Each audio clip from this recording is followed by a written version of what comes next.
नमस्कार दोस्तों, मैं मनीष शर्मा आप सभी का एक बार फिर से स्वागत करता हूं आपके प्यारे YouTube चैनल नर्सिंग ज्ञान में। एक बार आज फिर से हम एक सब्जेक्ट स्टार्ट करने जा रहे हैं जो कल हमने बताया था। कल के वीडियो में ऑब्स्टेट्रिक्स स्टार्ट करने जा रहे हैं। उससे पहले मैं बताना चाहूँगा कि आज से हमारी जो ऑनलाइन ट्यूशन क्लासेज हैं वो स्टार्ट हो रही हैं, जो हमने रखी हैं गूगल मीटिंग ऐप के द्वारा। 6 बजे से स्टार्ट होगी। व्हाट्सएप ग्रुप का लिंक मैं शेयर कर चुका हूँ, काफ़ी वीडियोस के अंदर शेयर किया मैंने। उसके अंदर ज़्यादा से ज़्यादा बच्चे आके ऐड हों और जो व्हाट्सएप ग्रुप है वहीं पे लिंक शेयर किया जाएगा। मैं आप सभी से गुजारिश करता हूँ कि ज़्यादा से ज़्यादा बच्चों को लाके ऐड करें ताकि वो जो फ्री डेमो क्लासेज है उनको देख पाएँ, उनका आनंद ले पाएँ। 6 बजे से हमारी क्लासेज स्टार्ट हो रही है आज। और आज का हमारा टॉपिक है, आज हमारे टॉपिक पे डिस्कस करते हैं ऑब्स्टेट्रिक्स। ऑब्स्टेट्रिक्स के बारे में कल मैंने बताया था कि ऑब्स्टेट्रिक जो वर्ड होता है, ऑब्स्टेट्रिक वर्ड को हम क्या कहते हैं, इसका मतलब क्या है, प्रसूति विज्ञान। इसका मतलब मैंने क्या बताया था, प्रसूति विज्ञान। प्रसूति विज्ञान का मतलब है कि जो प्रेगनेंसी और प्रेगनेंसी से रिलेटेड इवेंट्स और उनसे रिलेटेड डिसऑर्डर्स की जिसके अंदर हम स्टडी करते हैं उसे हम क्या कहते हैं, ऑब्स्टेट्रिक्स। प्रेगनेंसी या प्रेगनेंसी से रिलेटेड इवेंट्स की जिसके अंदर हम स्टडी करते हैं उसे हम क्या कहते हैं, ऑब्स्टेट्रिक्स। तो प्रेगनेंसी एक ऐसा इवेंट है जो हमें, मान लीजिए हमें अगर ऑब्स्टेट्रिक्स पढ़नी है तो हमें क्या अचीव करना होगा, प्रेगनेंसी को अचीव करना होगा। तो प्रेगनेंसी को हम कैसे अचीव कर सकते हैं, प्रेगनेंसी को अचीव करने के लिए एक मेल होना चाहिए, एक फीमेल होना चाहिए। कल भी बताया था ये चीज मैंने, एक मेल और एक फीमेल होना चाहिए, ठीक है। और मेल और फीमेल होना चाहिए, उसके साथ साथ उसके पास क्या होने चाहिए, सेक्स ऑर्गन्स होने चाहिए। अब सेक्स ऑर्गन्स कौन कौन से होते हैं, सेक्स ऑर्गन्स होते हैं टेस्टिस और ओवेरी। सेक्स ऑर्गन्स कौन कौन से होते हैं, टेस्टिस मेल के अंदर और फीमेल में क्या होते हैं, ओवेरी।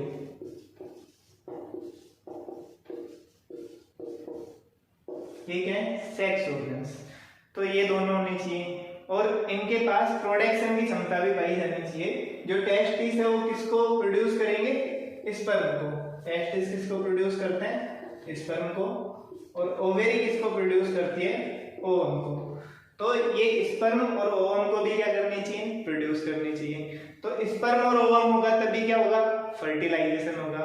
और फर्टिलाइजेशन होगा तभी क्या होगा, प्रेगनेंसी अचीव हो पाएगी, बच्चा बन पाएगा, जाइगोट बन पाएगा, तभी जाके क्या होगी, प्रेगनेंसी अचीव होगी। तो हम अगर ऑब्स्टेट्रिक्स पढ़ने जा रहे हैं तो ऑब्स्टेट्रिक्स को स्टार्ट करने के लिए हमें सबसे पहले तो क्या चाहिए, फीमेल चाहिए।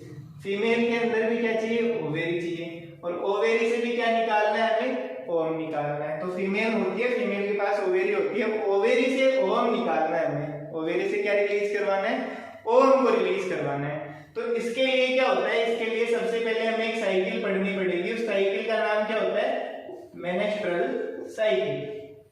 उस साइकिल का नाम क्या होता है, मेनेस्ट्रल साइकिल। तो हमें ओवेरी से ओवम को रिलीज करवाने के लिए सबसे पहले हमें क्या डिस्कस करना पड़ेगा, मेनेस्ट्रल साइकिल को डिस्कस करना पड़ेगा। अब आप सोच रहे होंगे सर हमने तो पता नहीं कितनी बार मेनेस्ट्रल साइकिल पढ़ ली।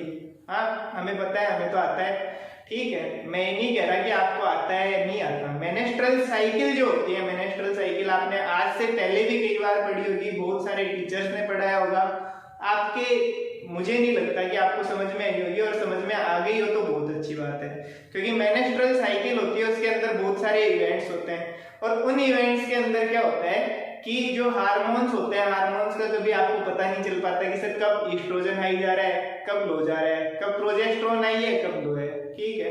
तो समझ में ही नहीं आता, कहीं ना कहीं कुछ ना कुछ गैप रह जाता है। आज मैं जो मेनेस्ट्रल साइकिल समझाने जा रहा हूँ वो मेनेस्ट्रल साइकिल अगर आपने समझ ली तो शायद ही आप कभी भूलेंगे।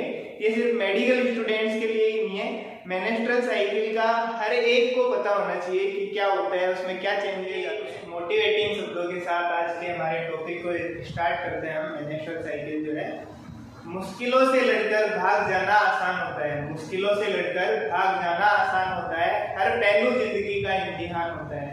हर पहलू जिंदगी का इम्तिहान होता है। मिलता नहीं कुछ भी डरने वालों को, मिलता नहीं कुछ भी डरने वालों को, लड़ने वालों के कदमों में जहां होता है, लड़ने वालों के कदमों में जहां होता है।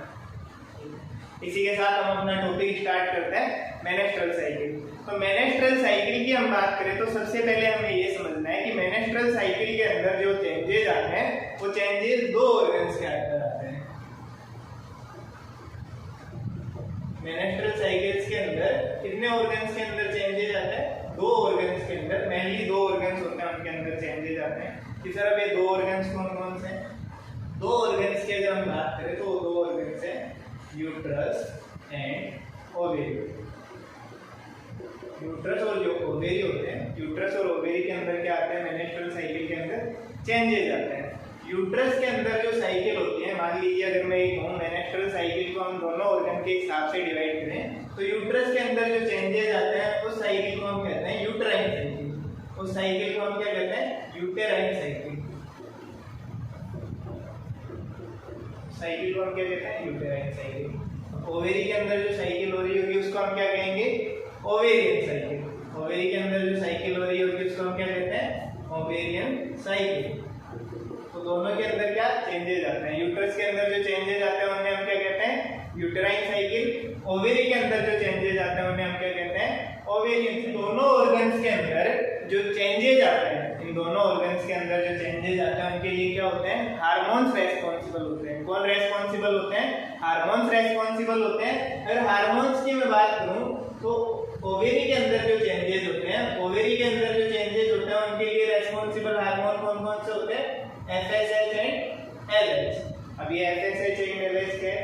FSH का मतलब है follicle stimulating hormone, follicle stimulating hormone, और LH का मतलब है luteinizing hormone, follicle stimulating hormone और luteinizing hormone, follicle stimulating hormone और ल्यूटिनाइजिंग हार्मोन।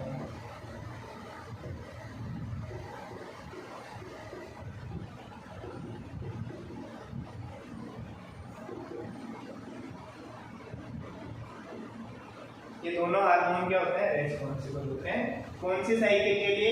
ओवेरियन साइकिल के लिए। और यूटेराइन साइकिल की अगर मैं बात करूं तो यूटेराइन साइकिल के लिए भी 2 हार्मोन्स रेस्पॉन्सिबल होते हैं। वो कौन कौन से होते हैं? प्रोजेस्टेरोन और ईस्ट्रोजन। उसके लिए 2 हार्मोन कौन कौन से होते हैं? प्रोजेस्टेरोन और ईस्ट्रोजन। प्रोजेस्टेरोन और ईस्ट्रोजन किसके लिए रेस्पॉन्सिबल होते हैं? यूटेराइन साइकिल के लिए।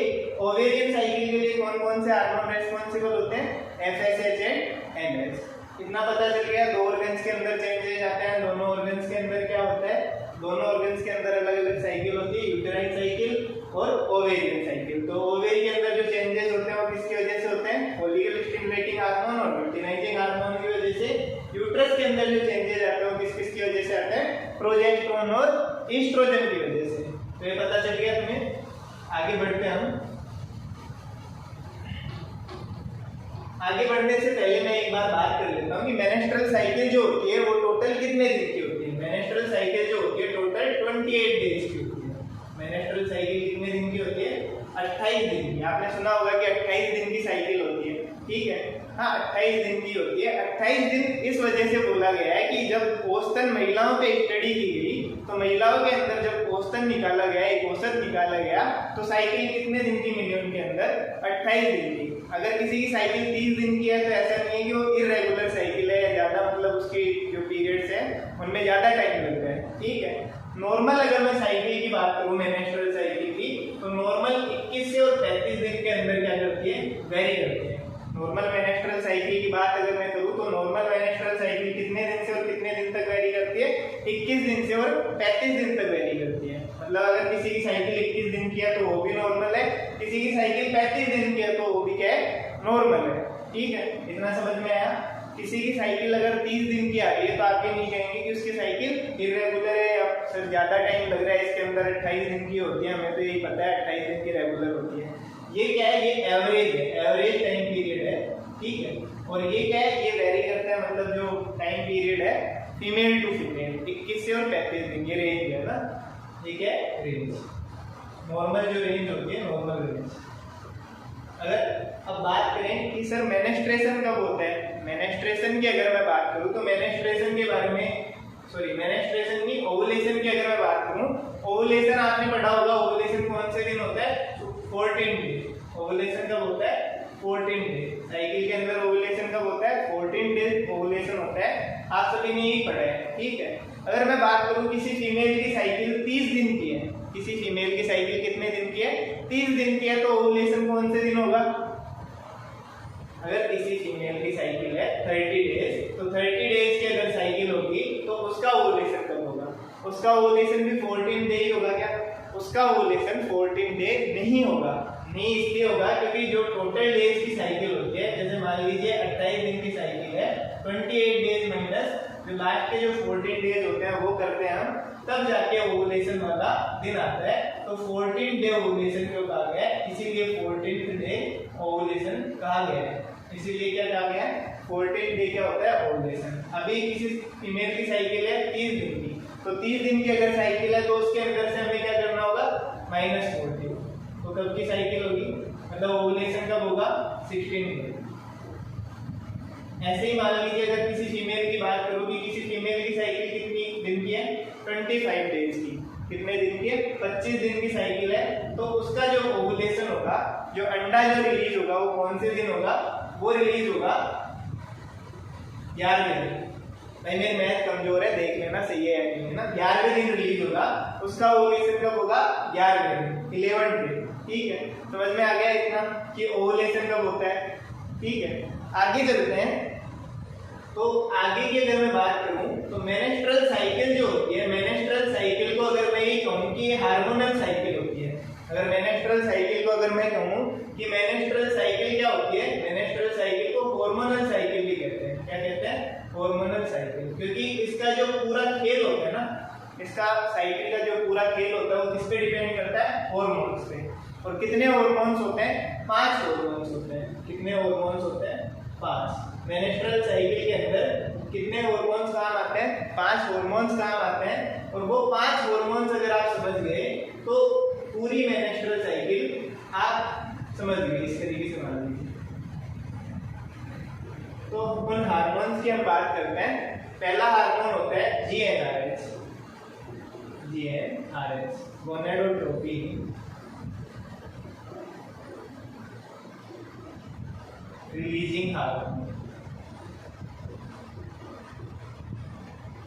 पहला हार्मोन कौन सा होता है? Gonadotropin releasing hormone. दूसरे हार्मोन की अगर मैं बात करूं तो दूसरा हार्मोन क्या होता है? FSH। FSH क्या होता है? Follicle stimulating hormone. दूसरा हार्मोन क्या होता है? Follicle stimulating hormone. तीसरे हार्मोन की अगर मैं बात करूं तो तीसरा हार्मोन कौन सा होता है? तीसरा हार्मोन होता है LH। चौथा होता है एस्ट्रोजन।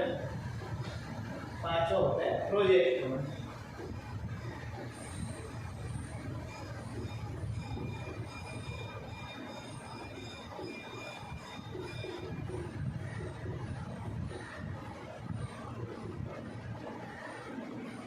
तो 5 हार्मोन होते हैं जो क्या आते हैं मेनेस्ट्रल साइकिल के अंदर काम आते हैं। अब ये कब कब आते हैं, क्या क्या करते हैं, अगर आप ये समझ गए तो ये समझ लेना कि आप पूरी मेनेस्ट्रल साइकिल आपको ऑन टिप्स है, कोई भी मतलब आपको उसके अंदर भुला नहीं सकता है, आपको गलत नहीं साबित कर सकता है उसके अंदर। ठीक है, हम बात करते हैं GnRH की।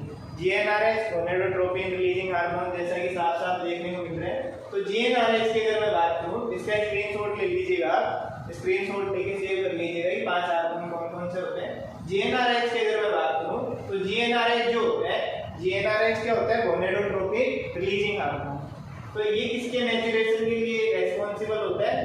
गोनेड्स के मैच्योरेशन के लिए रेस्पॉन्सिबल होता है। गोनेड्स के मैच्योरेशन के लिए रेस्पॉन्सिबल होता है। अभी गोनेड्स क्या होते हैं? जो सेक्स ऑर्गन्स होते हैं, सेक्स ऑर्गन्स को ही क्या कहा जाता है? गोनेड्स कहा जाता है। सेक्स ऑर्गन्स अभी बताए थे थोड़ी देर पहले।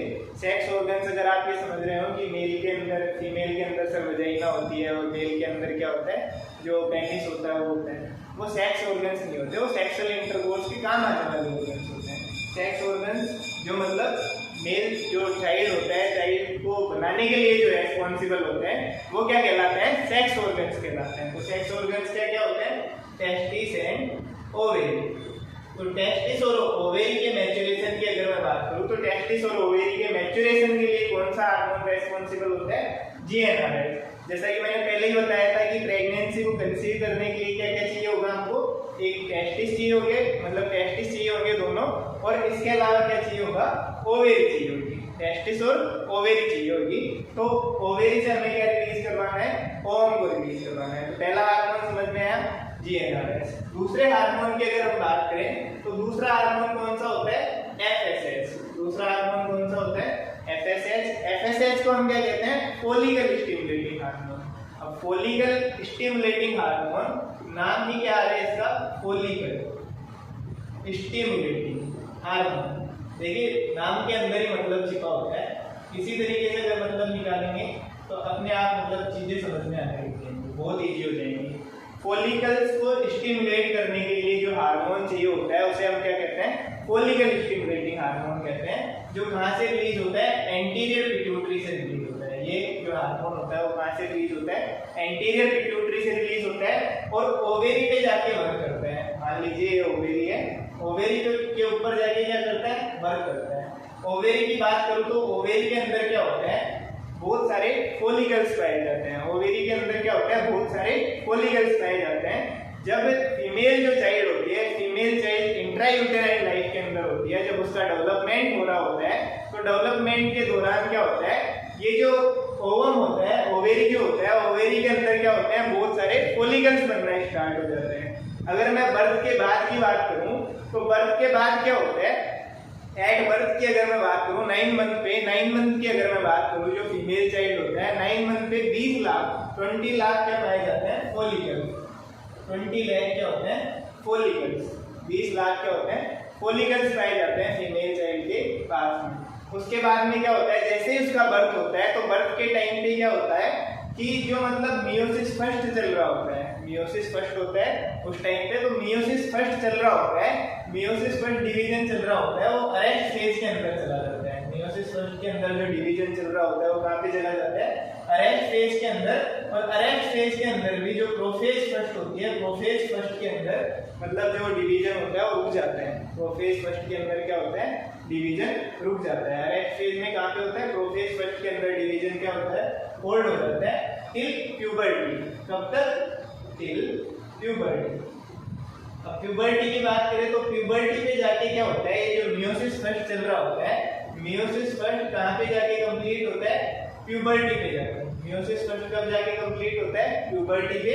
और उस टाइम जो फॉलिकल की संख्या होती है वो कितनी रह जाती है, 4 लाख रह जाती है, 4 लाख रह जाती है। उस टाइम जो फॉलिकल्स की संख्या होती है वो कितनी रह जाती है, मात्र 4 लाख फॉलिकल्स की संख्या रह जाती है। तो ये जो फॉलिकल्स हैं ओवेरी के अंदर, ये जो 4 लाख फॉलिकल्स हैं, इन 4 लाख फॉलिकल्स को मैच्योर करने के लिए, इन फॉलिकल्स को मैच्योर करने के लिए कौन सा हार्मोन रेस्पॉन्सिबल होता है, हर मेंस्ट्रुअल साइकिल के अंदर मान लीजिए ये बहुत सारे फॉलिकल्स है, 4 लाख फॉलिकल्स बने हुए हैं। हर साइकिल के अंदर एक फॉलिकल मैच्योर होता है। हर साइकिल के अंदर क्या होता है, मात्र इनमें से जो इतने सारे फॉलिकल्स हैं, इनमें से एक ही फॉलिकल क्या होगा, मैच्योर होगा। इनमें से एक ही फॉलिकल क्या होगा, मैच्योर होगा। और उसे मैच्योर करवाने के लिए क्या चाहिए होता है, फॉलिकल स्टिमुलेटिंग हार्मोन, जो कहां से रिलीज हो रहा है, एंटीरियर पिट्यूटरी से रिलीज हो रहा है। तो हर मेंस्ट्रुअल साइकिल के अंदर एक फॉलिकल को क्या करवा देगा, मैच्योर करवा देगा।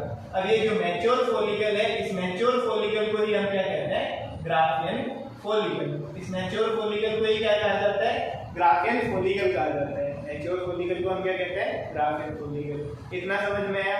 ये जो ग्राफियन फॉलिकल होता है, इसी ग्राफियन फॉलिकल से क्या रिलीज होता है, एस्ट्रोजन रिलीज होता है। इसी ग्राफियन फॉलिकल से क्या रिलीज होता है, एस्ट्रोजन रिलीज होता है। वैसे एस्ट्रोजन तो सारे ही रिलीज करेंगे, एस्ट्रोजन सभी रिलीज करेंगे, सारे ही फॉलिकल रिलीज करेंगे, लेकिन ज्यादा अमाउंट के अंदर कौन सा रिलीज करेगा, ग्राफियन फॉलिकल रिलीज करेगा। अगर मैं फॉलिकल्स के साइज की बात करूं तो फॉलिकल्स का साइज कितना होता है, 2 mm है। जो सारे फॉलिकल्स है, सारे फॉलिकल्स की साइज की अगर मैं बात करूं तो लगभग कितना होता है, 2 mm होता है। 2 mm से बढ़कर जब ये मैच्योर फॉलिकल हो जाता है तो लगभग कितना हो जाता है, 20 mm के अराउंड क्या हो जाता है, इसका साइज हो जाता है। ठीक है, समझ में आया। Follicle stimulating hormone, follicle stimulating hormone में क्या होता है, फॉलिकल्स को स्टिमुलेट करने के लिए पाया जाता है। ओवेरी के अंदर बहुत सारे फॉलिकल्स पाए जाते हैं, लगभग 4 लाख फॉलिकल होते हैं प्यूबर्टी। और इन प्यूबर्टी वाले जो 4 लाख फॉलिकल्स हैं, इनसे भी मतलब क्या होता है, आगे जाके क्या होता है, मियोसिस सेकंड होता है इनके अंदर। अभी ये यहाँ से रिलीज होंगे तो रिलीज होने के बाद में क्या होगा, सेकेंडरी oocyte रिलीज होगा। यहाँ से ओवम से क्या रिलीज होता है, सेकेंडरी oocyte रिलीज होता है। अगर आपको ये कंसेप्ट हो कि ओवम रिलीज होता है, तो ओवम कभी भी रिलीज नहीं होता। ओवम सिर्फ एक कल्पना मात्र है, ओवम सिर्फ एक कल्पना मात्र है। आगे की क्लासेस में मैं बताऊंगा कि कैसे कल्पना मात्र है। ठीक है, ओवम क्या होता है, यहाँ से सिर्फ क्या रिलीज होगा, secondary oocyte। Secondary oocyte release हो जाएगा मियोसिस फर्स्ट कंप्लीट होने के बाद में। अभी LH हार्मोन आएगा वो रिलीज कर रहेगा। उसके बाद में क्या होता है, जब प्रेगनेंसी कंसीव होती है, प्रेगनेंसी कंसीव होती है तब थोड़े टाइम के लिए क्या बनता है, ओवम बनता है। वो बताएंगे कैसे बनता है कैसे नहीं बनता है। आप ये ध्यान रखिएगा कि मेनेस्ट्रल साइकिल जो है, मेनेस्ट्रल साइकिल के अंदर क्या रिलीज होता है, सेकेंडरी oocyte ना कि ओवम। इसके बाद में आगे चलते हैं हम। आगे अगर हम बात करें तो नेक्स्ट हार्मोन कौन सा आने वाला है, नेक्स्ट हार्मोन है LH, जिसका कि हमने पहले ही जिक्र किया था। अब LH की अगर हम बात करें तो LH हार्मोन को हम क्या कहते हैं, ल्यूटिनाइजिंग हार्मोन। ये LH हार्मोन जो होता है ये भी कहां से रिलीज होता है, ये भी एंटीरियर पिट्यूटरी से रिलीज होता है। ल्यूटिनाइजिंग हार्मोन कहां से रिलीज होता है, एंटीरियर पिट्यूटरी से ही रिलीज होता है। ये जो हार्मोन होता है, इस हार्मोन का अगर मैं बात करूं कि कब आता है, ठीक है, तो कब आने की हम बात करें तो जैसे हमने बात की थी पिछले मतलब हार्मोन की FSH की, तो FSH के बारे में मैंने बताया था, वो फॉलिकल्स को क्या कर देता है, मैच्योर कर देता है और एक फॉलिकल को ग्राफियन फॉलिकल बना देता है और ग्राफियन फॉलिकल क्या करता है, एस्ट्रोजन को रिलीज करता है। फॉलिकल्स क्या करते हैं, एस्ट्रोजन को रिलीज करते हैं।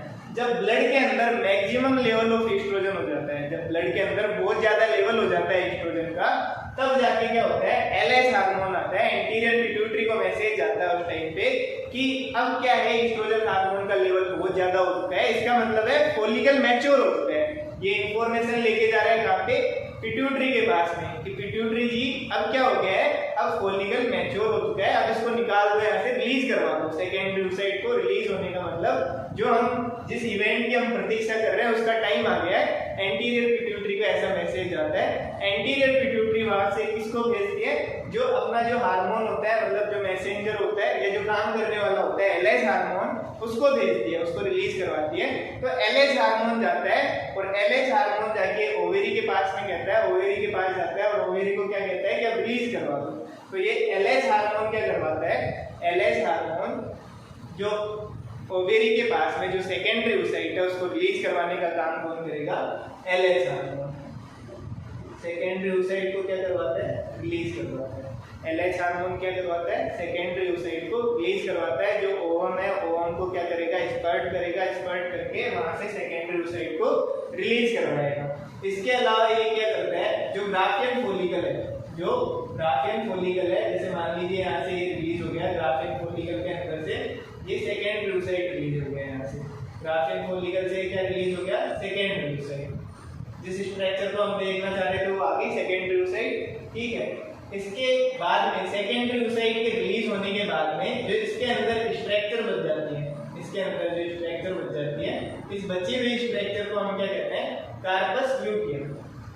इस बची हुई स्ट्रक्चर को हम क्या कहते हैं, कार्पस ल्यूटियम कहते हैं। तो कार्पस ल्यूटियम को बनाने का काम भी कौन कर रहा है, LH हार्मोन। कार्पस ल्यूटियम को बनाने का काम भी कौन कर रहा है, LH हार्मोन। तो कार्पस ल्यूटियम को बनाता है, ठीक है, सेकेंडरी oocyte को रिलीज करवाता है और कार्पस ल्यूटियम को बनाता है। ये 32 से 36 घंटे पहले आता है ओवुलेशन के, ओवुलेशन के 32 से 36 घंटे पहले आता है और 12 से 24 घंटे पहले इसका जो लेवल होता है वो पीक पे होता है।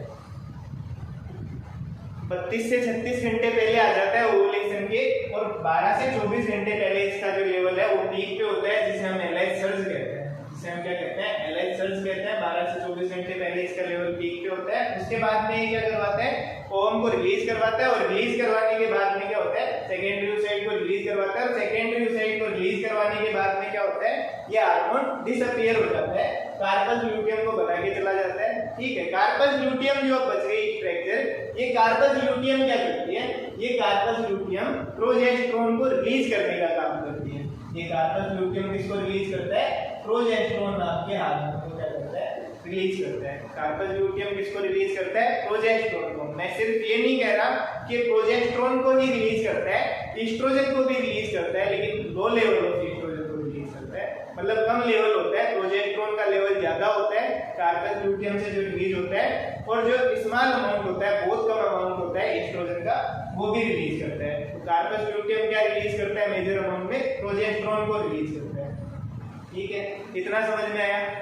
अब आगे चलते हैं बाकी बचे हुए दो हार्मोन की तरफ। ये तो हो गया ओवेरी का खेल। ओवेरी का खेल समझ में आया कि सेकेंडरी ओसाइट को रिलीज करवाना था। कौन कौन से हार्मोन है? पहला था जीएनआरएस। जीएनआरएस ने जो फॉलिकल्स थे, जीएनआरएस ने गोनेड्स को क्या करवाया? मैच्योर करवाया। ठीक है, टेस्टिस और ओवेरी को बनाने में क्या की?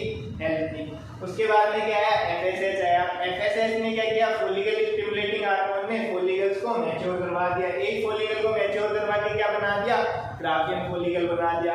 ग्राफियन फॉलिकल क्या रिलीज कर रहा था? ईस्ट्रोजन रिलीज कर रहा था। उसके बाद में एलएच भाई साहब आ गए। एलएच ने कहा कि बस अब बहुत हो गई तुम्हारी मनमानी, अब बहुत कर ली तुमने, अब मुझे क्या करना है? रिलीज करवाना है, यहाँ से बाहर निकलो। सेकेंडरी ओसाइट को कहता है यहाँ से बाहर निकलो, अब मैं आ गया। ठीक है, तो जैसे ही एलएच आता है, एलएच आते ही तबाही मचा देता है। तबाही मचाते ही क्या होता है? वहां से रिलीज हो जाता है क्या? Secondary oocyte. ग्राफियन फॉलिकल से सेकेंडरी ओसाइट रिलीज हो जाता है और बचे हुए स्ट्रक्चर को हम क्या कहते हैं? Corpus luteum. बचे हुए स्ट्रक्चर को हम क्या कहते हैं? कार्पस ल्यूटियम कहते हैं। और कार्पस ल्यूटियम क्या करता है? प्रोजेस्टेरोन को रिलीज करता है। ठीक है, इतना समझ में आ गया। तो आगे चलते हैं, दोनों हार्मोन के बारे में पढ़ते हैं हम आगे, प्रोजेस्टेरोन और ईस्ट्रोजन के बारे में। प्रोजेस्टेरोन और ईस्ट्रोजन के बारे में पढ़ते हैं हम। तो प्रोजेस्टेरोन और ईस्ट्रोजन की अगर मैं बात करूं,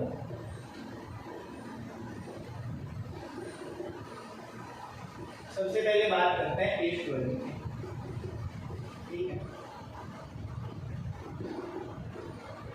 तो आज तक आपने पढ़ा होगा कि सर ईस्ट्रोजन क्या करता है, प्रोजेस्टेरोन क्या करता है। बहुत सारे दिमाग में मतलब आइडियाज आ रहे होंगे कि सर ईस्ट्रोजन ये करता है, प्रोजेस्टेरोन ये करता है, ये करता है। ठीक है, तो मैं सबसे पहले मैं आपको बता दूं, इन दोनों हार्मोन्स का काम एक ही जैसा होता है, यूट्रस की लेयर पे काम करता है। यूट्रस की जो लेयर होती है, ठीक है, अब हम कहाँ पे पहुंच चुके हैं? यूट्रस में पहुंच चुके हैं। मैंने बताया था यूट्रस पे काम आने वाले हार्मोन है। तो यूट्रस की जो लेयर होती है, यूट्रस की लेयर पे काम करते हैं। और यूट्रस की लेयर भी कौन सी? एंडोमेट्रियम। अब एंडोमेट्रियम की भी बात करूं तो एंडोमेट्रियम के अंदर जो फंक्शनल लेयर होती है, फंक्शनल लेयर पे काम करते हैं। एंडोमेट्रियम की फंक्शनल लेयर पे काम करते हैं। एंडोमेट्रियम की दो लेयर होती है। पहली लेयर होती है बेसल लेयर, जो हमेशा बनी रहती है। फंक्शनल लेयर जो होती है, जो मेनेस्ट्रल साइकिल होती है, मेनेस्ट्रल साइकिल के अंदर क्या होती है? डेवलप होती है। डेवलप इसलिए होती है ताकि जो प्रेगनेंसी वाला इवेंट है वो क्या हो सके? कंसीव हो सके। सेकेंडरी ओसाइट हम क्यों रिलीज करवा रहे हैं? ताकि प्रेगनेंसी कंसीव हो सके। तो प्रेगनेंसी को कंसीव करने के लिए क्या होती है? ये लेयर मोटी होती जाती है। ये लेयर क्या होती जाती है? इस लेयर की ग्रोथ होती जाती है ताकि जो जाइगोट है वो आके यहाँ पे क्या हो सके? इम्प्लांट हो सके। ठीक है, तो जो फंक्शनल लेयर है, फंक्शनल लेयर को बनाने का क्या करते हैं? काम करते हैं। अगर ईस्ट्रोजन की मैं बात करूं तो ईस्ट्रोजन जो होता है, ईस्ट्रोजन जो यूट्राइन जो लेयर होती है, एंडोमेट्रियम जो होती है, वहां पे ब्लड की अवेलेबिलिटी, ठीक है, वहां पे क्या करता है? ईस्ट्रोजन जो हार्मोन होता है, हाइपरट्रोफी एंड हाइपरप्लेजिया का काम करता है। Hypertrophy and hyperplasia, hypertrophy and hyperplasia का काम कौन करता है? Oestrogen hormone. ईस्ट्रोजन हार्मोन क्या करता है? हाइपरट्रोफी एंड हाइपरप्लेजिया करता है। अब हाइपरट्रोफी और हाइपरप्लेजिया क्या होता है? हाइपरट्रोफी की अगर मैं बात करूं तो हाइपरट्रोफी का मतलब, देखिए यहाँ पे ट्रोफी आ रहा है, ट्रोफी का मतलब, ट्रोफी का एक साइज होता है छोटा और बड़ा। ठीक है, तो सेल का साइज अगर इंक्रीज हो रहा है, यहाँ पे हाइपर लगा हुआ है, हाइपर का मतलब ज्यादा, अगर सेल का साइज इंक्रीज हो रहा है तो सेल के साइज को इंक्रीज होने को तो हम क्या कहते हैं? हाइपरट्रोफी। और हाइपरप्लेजिया की अगर हम बात करें तो सेल के जो नंबर है, सेल के नंबर अगर बढ़ रहे हैं तो उस कंडीशन को हम क्या कहते हैं? हाइपरप्लेजिया कहते हैं। हाइपरट्रोफी और हाइपरप्लेजिया समझ में आया? हाइपरट्रोफी में तो क्या है? सेल का साइज अगर बढ़ रहा है, सेल का साइज अगर इंक्रीज हो रहा है तो उसे हम क्या कहेंगे? हाइपरट्रोफी कहेंगे। और अगर सेल के नंबर इंक्रीज हो रहे हैं तो उस कंडीशन को हम क्या कहेंगे? हाइपरप्लेजिया कहेंगे। ठीक है, कितना समझ में आया कि जो फंक्शनल लेयर है, एंडोमेट्रियम जो लेयर है, एंडोमेट्रियम की जो फंक्शनल लेयर है, उसके ऊपर जो ग्रोथ होती है, उस ग्रोथ के लिए जो रेस्पॉन्सिबल हार्मोन कौन सा होता है? ईस्ट्रोजन। उस लेयर की ग्रोथ करवाने वाला हार्मोन कौन सा होता है? मतलब उसके अंदर जो सेल का साइज है, साइज को इंक्रीज करवाना, ठीक है, और सेल के नंबर्स को इंक्रीज करवाना, उसके लिए हार्मोन कौन सा रेस्पॉन्सिबल होता है? ईस्ट्रोजन। बात करें प्रोजेस्टेरोन की, तो प्रोजेस्टेरोन क्या करता है? प्रोजेस्टेरोन की अगर मैं बात करूं तो ये जो लेयर है, ये जो साइज इंक्रीज हो गया, नंबर्स इंक्रीज हो गए, उसके बाद में ब्लड की जो अवेलेबिलिटी होती है, ब्लड की अवेलेबिलिटी को इंक्रीज करता है और न्यूट्रिशन सप्लाई को बढ़ाता है। और न्यूट्रिशन सप्लाई को भी क्या करता है, न्यूट्रिशन सप्लाई के लिए रेस्पॉन्सिबल होता है, न्यूट्रिशन सप्लाई को क्या करता है, इंक्रीज करता है। उसके लिए कौन सा हार्मोन रेस्पॉन्सिबल होता है, प्रोजेस्टेरोन। समझ में आया? जो ईस्ट्रोजन है वो क्या कर रहा है, हाइपरट्रोफी और हाइपरप्लेजिया करवा रहे हैं। तो उसने सेल का साइज भी इंक्रीज करवा दिया, नंबर्स भी इंक्रीज करवा दिए। तो अब नंबर्स इंक्रीज करवा दिया, सेल का साइज इंक्रीज करवा दिया, तो उसके लिए खाना भी चाहिए होता है। ठीक है, जैसे मान लीजिए कोई मोटा आदमी है, कोई मतलब बड़ा आदमी है, बड़े साइज वाला आदमी है, जैसे खली है, खली को ज्यादा खाना चाहिए। कोई छोटा सा आदमी है, वो बेचारा 2 रोटी के अंदर ही हो जाए। ठीक है, तो ईस्ट्रोजन जो है, ईस्ट्रोजन ने क्या कर दिया, जो लेयर है उस लेयर का साइज बढ़ा दिया, लेयर का साइज बढ़ा दिया, लेयर्स के नंबर, लेयर के अंदर जो सेल्स के नंबर है उन नंबर्स को क्या कर दिया, इंक्रीज कर दिया। अब प्रोजेस्टेरोन क्या कर रहा है, प्रोजेस्टेरोन वहां पे ब्लड लेके आ रहा है। तो जब ब्लड लेके आ रहा है तो ब्लड के साथ में क्या होती है, ऑक्सीजन और न्यूट्रिशन। तो ऑक्सीजन और न्यूट्रिशन की सप्लाई को कौन बढ़ा रहा है, ऑक्सीजन और न्यूट्रिशन की सप्लाई को बढ़ाने वाला हार्मोन है प्रोजेस्टेरोन। ठीक है, इतना समझ में आया? अगर इतना समझ में आ गया तो समझ लो साइकिल भी समझ में आ गई। अगर इतना समझ में आ गया तो ये समझ लेना है आपको क्या हो गया, साइकिल भी समझ में आ गई। ठीक है, तो अब हम बात करते हैं आगे हम बात करते हैं हार्मोन्स के कुछ रिलेशन होते हैं, जैसे पॉजिटिव और नेगेटिव फीडबैक पढ़ा होगा आपने। ठीक है, तो हार्मोनल रिलेशनशिप की बात करते हैं। नेक्स्ट बात करते हैं हम relationship of hormone, relationship of hormones. Hormones की जो रिलेशनशिप होती है, रिलेशनशिप वैसी वाली रिलेशनशिप मैं नहीं बता रहा, वो आपकी रिलेशनशिप है, आप जानना आपको जानना है। तो हार्मोन्स की रिलेशनशिप होती है पॉजिटिव और नेगेटिव। ठीक है, पॉजिटिव और नेगेटिव की बात करें तो नेगेटिव जो रिलेशनशिप है उसकी अगर मैं बात करूं तो नेगेटिव रिलेशनशिप का मतलब है लो हार्मोनल लेवल, लो हार्मोनल लेवल। कम हार्मोनल लेवल है तो नेगेटिव, अगर हाई हार्मोनल लेवल है तो पॉजिटिव। मतलब हार्मोन्स अगर बढ़ रहे हैं तो पॉजिटिव, घट रहे हैं मतलब नेगेटिव। हाई हार्मोनल लेवल अगर हाई है तो मतलब पॉजिटिव। इसी के साथ हम बात करें मेंस्ट्रुअल साइकिल की, तो मेंस्ट्रुअल साइकिल के अंदर ये कब होता है, लो हार्मोनल लेवल कब होता है, 1 to 5 डेज, पहले दिन से लेके और 5वें दिन तक क्या होता है, लो हार्मोनल लेवल। बाकी बात करें 6ठे दिन से और 28वें दिन तक 6 to 28 डेज तक क्या होता है, high hormonal level. High hormonal level कब से लेके कब तक होता है, 6 से 28 दिन तक। जहाँ पे क्या होता है, जब नेगेटिव हार्मोन्स है, हार्मोन्स ही नहीं है, तब क्या होती है, तबाही होती है। तबाही का मतलब एंडोमेट्रियम डैमेज। एंडोमेट्रियम का क्या होता है, डैमेज। एंडोमेट्रियम का डैमेज होता है। यहाँ पे हार्मोन है भाई, खाने पीने को मिल रहा है, बहुत अच्छी चीजें हार्मोन्स है, तो हार्मोन्स है तो क्या होगा, एंडोमेट्रियम की ग्रोथ होगी, एंडोमेट्रियम की ग्रोथ होगी। तो पॉजिटिव और नेगेटिव रिलेशनशिप को हम इस तरीके से समझ सकते हैं कि जब हार्मोन्स है तो क्या होगा, एंडोमेट्रियम की ग्रोथ होगी। और वो कब से लेके कब तक होगी, मेंस्ट्रुअल साइकिल के अंदर 6ठे से और 28वें दिन तक जो एंडोमेट्रियम लेयर है उसकी ग्रोथ होती रहेगी। और अगर नेगेटिव हार्मोन्स की अगर हम बात करें नेगेटिव की, तो लो हार्मोनल लेवल ये कब होता है, 1 से 5 दिन तक एंडोमेट्रियम क्या होती है, डैमेज होती है और ब्लीडिंग होती है। सबको पता है एंडोमेट्रियम डैमेज होती है और 1 से 5 दिन तक क्या होती है, ब्लीडिंग। समझ में आया इतना? अगर इतना समझ में आ गया तो फेज ऑफ मेंस्ट्रुअल साइकिल को समझना बिल्कुल भी मुश्किल नहीं है। आप कभी भी नहीं भूलोगे, यू विल नेवर फॉरगेट, ये मेरा वादा है। ठीक है, क्योंकि अगर आपने ये सारी चीजें ढंग से समझ ली तो फेज ऑफ मेंस्ट्रुअल साइकिल समझना कोई बड़ी बात नहीं है। फेजेज ऑफ मेंस्ट्रुअल साइकिल, तो ये तो सबको पता होगा कि मेंस्ट्रुअल साइकिल के अंदर कितनी फेज होती है, 3 फेज। बुक्स के अंदर अलग अलग लिखा हुआ है कि कहीं पे 4 फेज भी बताई गई है। ठीक है, तो अलग अलग लिखा हुआ है। वैसे मेंस्ट्रुअल साइकिल की फेज की बात करूँ तो 3 फेज होती है मेनली। 3 फेज कौन कौन सी होती हैं? पहली फेज होती है मेंस्ट्रुअल फेज। पहली फेज कौन सी होती है, मेंस्ट्रुअल फेज या ब्लीडिंग फेज भी कहते हैं। इसे हम क्या कहते हैं, ब्लीडिंग फेज। मेंस्ट्रुअल फेज या ब्लीडिंग फेज कब से कब तक होती है, 1 दिन से लेके 5 दिन तक, 1 day to 5 दिन। सेकंड की अगर हम बात करें तो सेकंड फेज कौन सी होती है? सेकंड फेज होती है प्रोलिफरेटिव फेज। सेकंड फेज कौन सी होती है? Proliferative phase. या फिर इसको मैं इस तरीके से कहूं कि ईस्ट्रोजन फेज। ईस्ट्रोजन का मतलब है कि यहाँ पे हार्मोन कौन सा काम आने वाला है? ईस्ट्रोजन हार्मोन काम आने वाला है। तो अगर मैं इसको कहूँ ईस्ट्रोजन फेज तो भी गलत नहीं होगा, या फिर इसको मैं इस तरीके से कहूँ फोलिकुलर फेज, क्योंकि यहाँ पे फोलिकल से क्या होगा? मैच्योरेशन होगा, तो भी गलत नहीं होगा।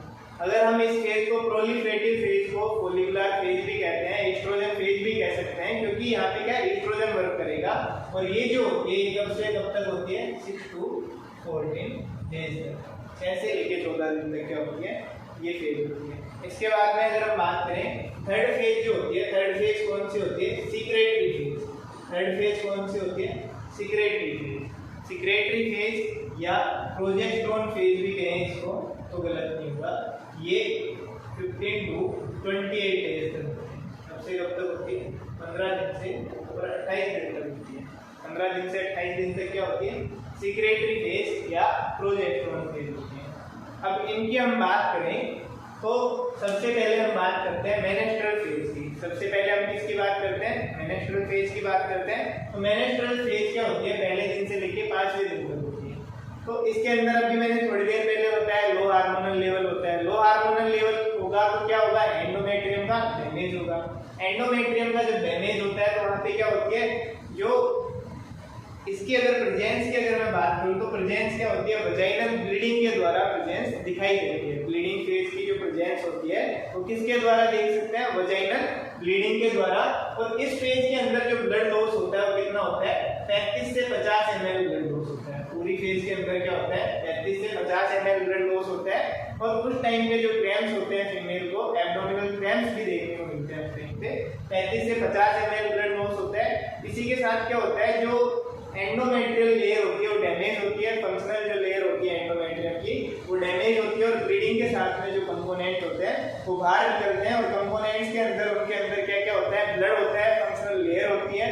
इसके अलावा फ्लूइड होता है, blood, functional layer, fluid, mucus, prostaglandin, ये सारी चीजें भी क्या होती हैं? उसके साथ में रिलीज होती हैं। उस ब्लड के साथ में प्लाज्मा वगैरह भी होते हैं उसके अंदर। तो ये सारी चीजें क्या होती हैं? वहां से रिलीज होती हैं। अगर मैं बात करूं कि 35 से 50 ml नॉर्मल ब्लड लॉस है, अगर इससे कम ब्लड लॉस हो रहा हो, इससे कम 20 ml से अगर कम ब्लड लॉस हो रहा हो तो वहां पे कोई एबनॉर्मलिटी है। वहां पे क्या है? कोई एबनॉर्मलिटी। अगर फीमेल को अगर 20 ml से अगर कम ब्लड लॉस हो रहा है तो उसको ओलिगोमेनोरिया कहते हैं। उस कंडीशन को हम क्या कहते हैं? ओलिगोमेनोरिया।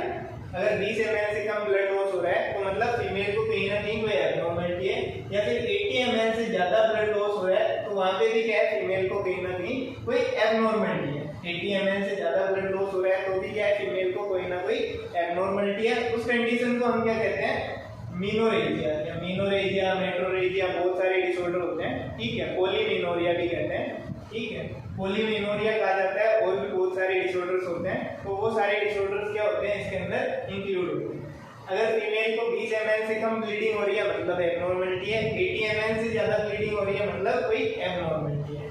एक चीज मैं आपसे पूछना चाहता हूँ कि जो मेनेस्ट्रुअल ब्लड होता है वो ब्लड क्यों मतलब क्लॉट नहीं होता? मेनेस्ट्रुअल ब्लड होता है, ब्लड जब ब्लीडिंग होती है हमारे शरीर के अंदर, मान लीजिए कहीं पे भी एक छोटा सा कट भी लग जाता है तो थोड़ी देर के बाद में वहाँ पे क्या होता है? क्लॉट का फॉर्मेशन स्टार्ट हो जाता है और क्लॉटिंग हो जाती है, ब्लड रुक जाता है। लेकिन यहाँ तो 1 दिन से लेके 5 दिन तक रुक के ब्लीडिंग हो रही है। ठीक है, ब्लीडिंग होती है और ये ब्लीडिंग क्या होती है? इसका क्लॉट भी नहीं बनते इस ब्लीडिंग के अंदर। तो ऐसा क्या होता है कि वहाँ पे क्लॉटिंग नहीं होती? क्लॉटिंग इसलिए नहीं होती क्योंकि यहाँ पे प्लाज्मिन नाम का क्या पाया जाता है? एंजाइम पाया जाता है। प्लाज्मिन एंजाइम पाया जाता है। ये प्लाज्मिन एंजाइम क्या करता है? ब्लीडिंग को क्लॉट होने से प्रिवेंट करता है। प्लाज्मिन एंजाइम क्या करता है? जो मेनेस्ट्रुअल ब्लड है उस ब्लड को क्लॉट होने से रोकने का काम करता है। कौन सा एंजाइम? Plasmin enzyme. ठीक है, फर्स्ट फेज समझ में आ गई। फर्स्ट फेज क्या होती है? 1 दिन से 5 दिन तक होती है। जो एंडोमेट्रियम बनी थी 6 दिन से 28 दिन तक उसका डैमेज हो जाता है। पूरी लेयर का जब डैमेज होता है बाहर निकल रही होती है वो डैमेज लेयर, तो तो उसके साथ साथ क्या होती है, फंक्शनल लेयर के अंदर बहुत सारी चीजें पाई जाती हैं, जैसे कि क्या होता है, ब्लड होता है, फंक्शनल लेयर होता है, फ्लूइड होता है, म्यूकस होता है, ठीक है, प्लाज्मा वगैरह होते हैं। ये सारी चीजें भी क्या होती हैं उस ब्लड के साथ में बाहर निकलती हैं, और जब वहाँ पे जो लेयर है डैमेज हो रही होती है उसकी वजह से क्या होता है, वहाँ पे क्रैम्प्स भी आते हैं फीमेल को, ठीक है, समझ में आ गया एकदम। प्रोस्टाग्लैंडिन भी रिलीज होता है उसके साथ साथ। 35 से 50 ml नॉर्मल ब्लड लॉस होता है एक दिन से लेके 5 दिन के अंदर। नेक्स्ट फेज कौन सी है, प्रोलिफरेटिव फेज। प्रोलिफरेटिव फेज या फॉलिकुलर फेज।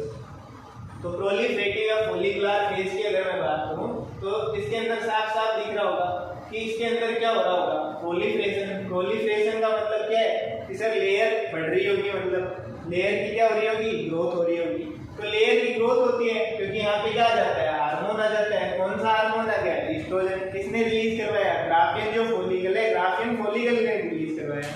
जो फॉलिकल्स हैं, फॉलिकल्स क्या करवा रहे हैं, रिलीज करवा रहे हैं एस्ट्रोजन हार्मोन को। तो यहाँ पे क्या है, एस्ट्रोजन हार्मोन रिलीज होता रहता है। एस्ट्रोजन हार्मोन रिलीज होता है, उसकी वजह से हाइपरट्रोफी और हाइपरप्लेजिया होता है यूट्रस की लेयर का। और यूट्रस की लेयर क्या करती है, ग्रोथ करती रहती है। अब यूट्रस की लेयर ग्रोथ कर रही है, उसके बाद में क्या होता है, एस्ट्रोजन का लेवल एक टाइम पे पीक पे पहुंच जाता है।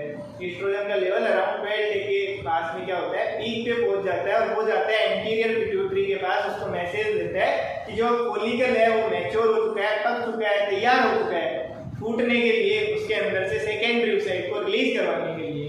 तो वहां से जो एंटीरियर पिट्यूटरी होती है, जो एंटीरियर पिट्यूटरी क्या करती है, एफएसएस को, वो एलएस को भेजती है एंटीरियर पिट्यूटरी कि जा बेटा और रिलीज करवा किसको, सेकेंडरी ओसाइट को। तेरा जो काम है उस काम को अंजाम दे, ठीक है। तो एलएच आता है, एलएच आके क्या करता है, एलएच आता है, मैंने बताया 32 से 36 घंटे पहले आता है एलएच, और 12 to 24 आवर पहले क्या होता है, पीक पे होता है। 12वें दिन के समथिंग आ जाता है, 12 डे के समथिंग आ जाता है, और 14वें दिन क्या करवा देता है, 14th डे क्या करवा देता है, ओवुलेशन करवा देता है।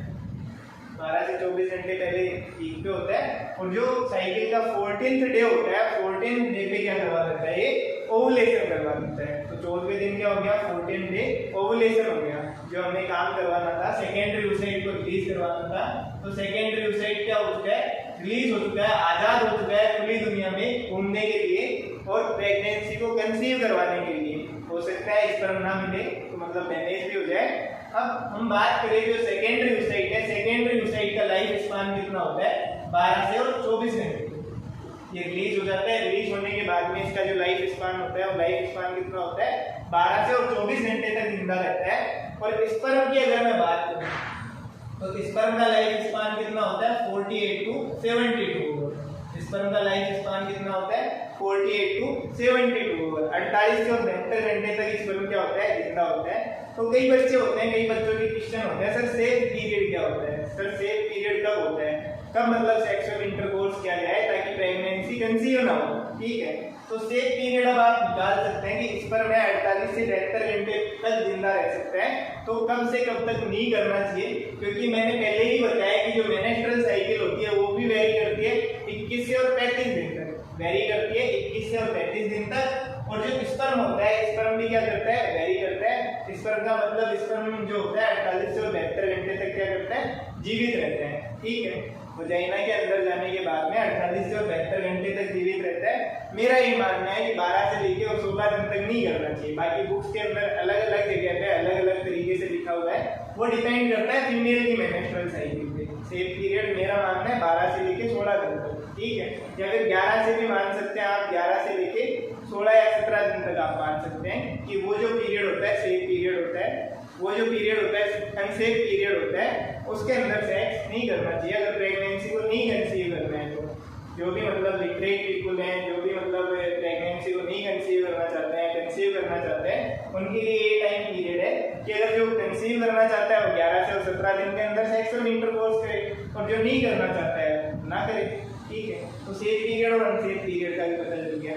तो यहाँ पे अपने को सेकेंडरी ओसाइट रिलीज करवा दिया। सेकेंडरी ओसाइट रिलीज करवाने के बाद में अगर हम बात करें तो क्या होता है, मैंने पहले ही बताया था, कार्पस ल्यूटियम बच जाता है। ग्राफियन फॉलिकल जब बच गया, ग्राफियन फॉलिकल मतलब स्पर्ट हो गया, वहां से सेकेंडरी ओसाइट रिलीज हो गया, उसके बाद में क्या बचता है, कार्पस ल्यूटियम बच जाता है। कार्पस ल्यूटियम नाम की जो बची हुई स्ट्रक्चर है वही आगे की फेज को क्या करती है, कंटिन्यू करती है। तो हम आ जाते हैं आगे की फेज में, क्योंकि हमारा काम खत्म हो चुका है। जो प्रोलिफरेटिव फेज थी, प्रोलिफरेटिव फेज के अंदर जो मोस्ट इंपोर्टेंट इवेंट था सेकेंडरी oocyte को रिलीज करवाना, इसको खुली दुनिया के अंदर घुमाना, तो हम कर चुके हैं, यहाँ पे ये आजाद हो चुके हैं। अब आगे हम बढ़ते हैं सीक्रेटरी फेज के अंदर। तो सीक्रेटरी फेज के अंदर हम बात करें तो सीक्रेटरी फेज के अंदर क्या होता है, प्रोजेस्टेरोन होता है। इस फेज के अंदर कौन काम आता है, प्रोजेस्टेरोन। प्रोजेस्टेरोन की अगर हम बात करें तो यहाँ पे क्या होता है, कार्पस ल्यूटियम क्या होता है, कार्पस ल्यूटियम बच गया। कार्पस ल्यूटियम ही क्या करता है, इस फेज को कंटिन्यू करता है। और कार्पस ल्यूटियम की अगर मैं बात करूं तो कार्पस ल्यूटियम क्या करेगा, देखिए हम बताते हैं। कार्पस ल्यूटियम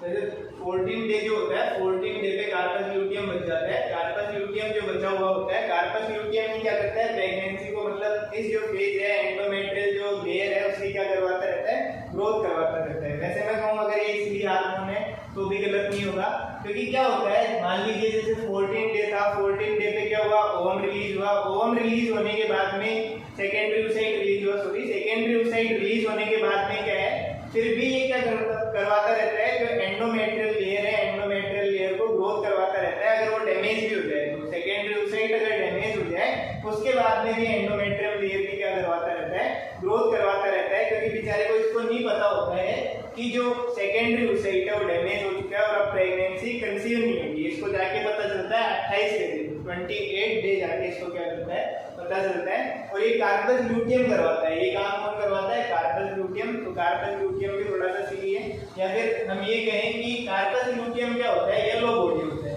क्योंकि इसके पास न्यूट्रिशन ज्यादा होता है। कार्पस ल्यूटियम क्या होता है, कार्पस ल्यूटियम के पास येलो बॉडी पाई जाती है।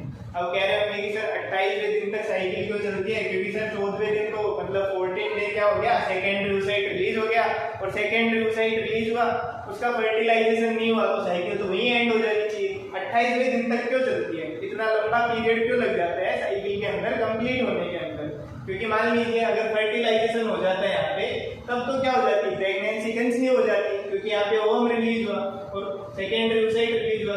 सेकेंडरी oocyte अगर रिलीज होता तो सेकेंडरी oocyte रिलीज होने के बाद में क्या होता, प्रेगनेंसी कंसीव हो जाती है। लेकिन प्रेगनेंसी अगर कंसीव नहीं हुई तो भी फिर भी मतलब ये क्या होता है, 24 आवर बाद में ये तो डैमेज हो जाएगा सर, और ये डैमेज हो जाएगा फिर भी मतलब ये 28वें दिन तक साइकिल क्यों कंटिन्यू हो रही है, ये साइकिल कंटिन्यू होती है कार्पस ल्यूटियम की वजह से। तो कार्पस ल्यूटियम की वजह से कैसे होती है, क्योंकि कार्पस ल्यूटियम के पास क्या होता है, बहुत ज्यादा न्यूट्रिशन पाया जाता है। 14 डे की अगर मैं बात करूँ तो ये येलो एक कलर दिखाई देता है, इसलिए इसे येलो बॉडी कहते हैं। अगर प्रेगनेंसी कंसीव नहीं हुई है तो उसके बाद में क्या होगा, कार्पस ल्यूटियम 7 दिन के बाद में कार्पस हेमरेजिकस के अंदर चेंज हो जाता है। किसके अंदर चेंज हो जाता है, कॉर्पस हेमरेजिकस।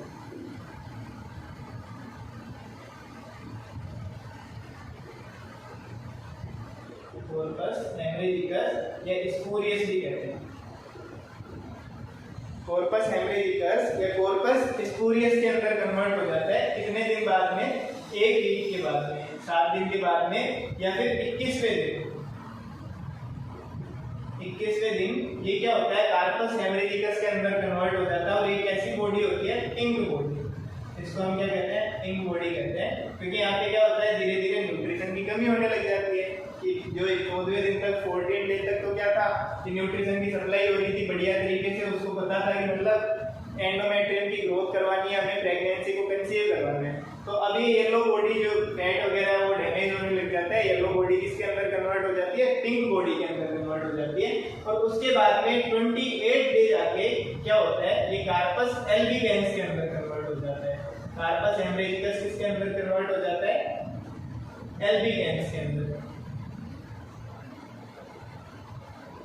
एल्बिगेंस के अंदर कन्वर्ट हो जाता है। कार्पस एल्बिगेंस जो होती है 28वें दिन ये क्या होता है, कार्पस एल्बिगेंस के अंदर कन्वर्ट हो जाता है। और ये क्या होता है, बिल्कुल सफेद पड़ जाता है, व्हाइट बॉडी हो जाती है, क्योंकि बिल्कुल इसके पास में न्यूट्रिशन नहीं होता है। तो बिल्कुल मतलब क्या हो जाता है, सफेद पड़ जाता है। सफेद पड़ने का मतलब है कि बिल्कुल न्यूट्रिशन नहीं बचा है, बिल्कुल डैमेज हो चुका है। तो बिल्कुल जब डैमेज हो चुका है, कार्पस एल्बिगेंस जब डैमेज हो चुका है तभी क्या होने लग जाती है, मेनेस्ट्रुअल ब्लीडिंग होने लग जाती है, क्योंकि यहाँ पे प्रोजेस्टेरोन भी नहीं बचेगा। और साइकिल का जो 28वां दिन होता है, साइकिल का जो 28वां दिन होता है वही साइकिल का पहला दिन होता है। ध्यान रखिएगा, साइकिल का जो 28वां दिन होता है, क्योंकि बिल्कुल यहाँ पे व्हाइट बॉडी बच चुकी है, प्रोजेस्टेरोन नहीं रहेगा। प्रोजेस्टेरोन जब नहीं रहेगा तो लो हार्मोनल लेवल हो जाएगा, और लो हार्मोनल लेवल होने के बाद में वापस से वही फेज स्टार्ट हो जाएगी, मेनेस्ट्रुअल फेज। और अगर प्रेगनेंसी कंसीव हो जाती है तो जो कार्पस ल्यूटियम होता है वो कार्पस ग्रेविटेलिस के अंदर कन्वर्ट हो जाता है। बच्चों का क्वेश्चन रहता है कई बार, सर प्रेगनेंसी कंसीव हो गई मान लीजिए, तब क्या होगा? तो कार्पस जो ल्यूटियम है कार्पस ग्रेविटेलिस के अंदर कन्वर्ट हो जाता है। और ये भी कैसी बॉडी होती है? येलो बॉडी होती है। 3 महीने तक, 3 मंथ तक ये क्या करता है? प्रेगनेंसी को मेंटेन करने का काम करता है। उसके बाद में प्लेसेंटा डेवलप हो जाती है, और प्लेसेंटा क्या करने लग जाती है? फिर संभालने लग जाती है, और ये डिसअपीयर हो जाता है। थैंक यू गाइस, ये मेनेस्ट्रुअल साइकिल थी पूरी। मैं सोचता हूँ कि आपको समझ में आई होगी बहुत अच्छी तरीके से, क्योंकि मैंने शायद कोशिश की है कि आपको बहुत अच्छे तरीके से समझा सकूं, कि आपको कोई भी डाउट नहीं रहे। फिर भी अगर कोई डाउट रहता है आपका तो मुझे कमेंट करके कमेंट बॉक्स के अंदर बताएं मुझे कि सर मेरा ये डाउट रह गया अभी, तो उस डाउट को भी क्या किया जाएगा? क्लियर किया जाएगा। आपके सारे डाउट्स को क्लियर किया जाएगा। और आज से हमारी क्लास स्टार्ट हो रही है 6 बजे से, तो कृपया देखना ना भूले। 13 से और 18 तारीख तक हमारा डेमो है, डेमो कंटिन्यू चलने वाला है 13 तारीख से और 18 तारीख तक। तो सभी स्टूडेंट्स को बोलें कि ज़्यादा से ज़्यादा आके ऐड हो। ग्रुप बनाया हुआ है एनजी क्लासेस फॉर गर्ल्स और बॉयज, अलग अलग ग्रुप बना रखे हैं व्हाट्सएप पे। तो उस ग्रुप के अंदर ज़्यादा से ज़्यादा स्टूडेंट्स को आके आप ऐड करें। चैनल पे अगर वीडियो अच्छी लग रही हो तो चैनल को सब्सक्राइब करें, लाइक करें, और कमेंट करें कि सर आप इस तरीके से और इम्प्रूवमेंट कर सकते हैं। मैं उसमें इम्प्रूवमेंट करने की कोशिश करूंगा। आपके अगर कोई डाउट्स हो तो उनको क्लियरिफाई करने की कोशिश करें, और प्लीज़ सपोर्ट करें। Thank you.